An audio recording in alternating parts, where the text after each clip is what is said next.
You need to hear this if you're a beginner in finance. Welcome to Understanding Wall Street, the basics of investing.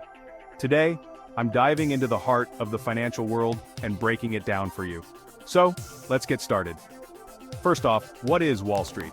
It's more than just a street in New York City's financial district. Wall Street represents the entire U.S. financial markets. It's home to major institutions like the New York Stock Exchange or NYSE and NASDAQ. Now, who are the key players on Wall Street?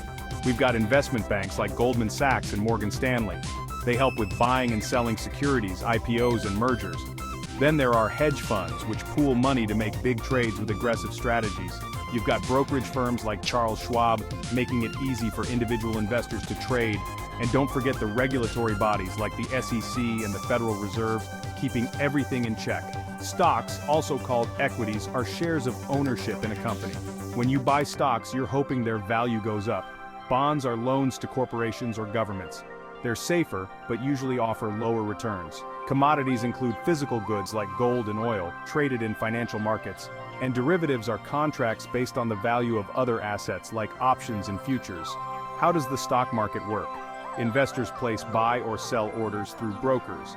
Prices move based on supply and demand.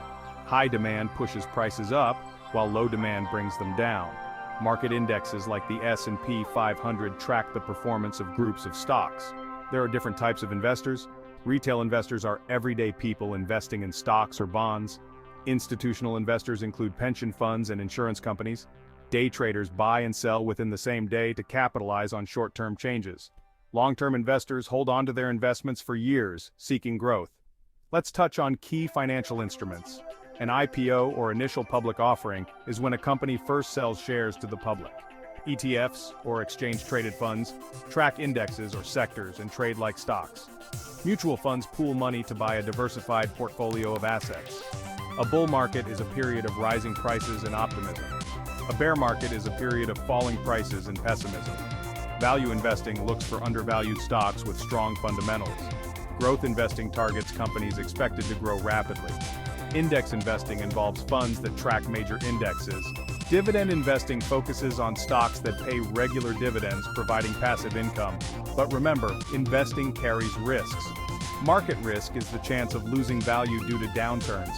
Credit risk is the possibility of a bond issuer defaulting. Liquidity risk is the difficulty of selling an asset quickly without a price drop.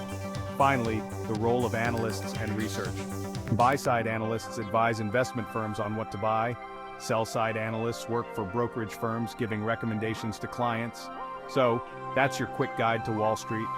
If you found this helpful, hit the like button, subscribe, and let me know in the comments what you want to learn next. Thanks for watching.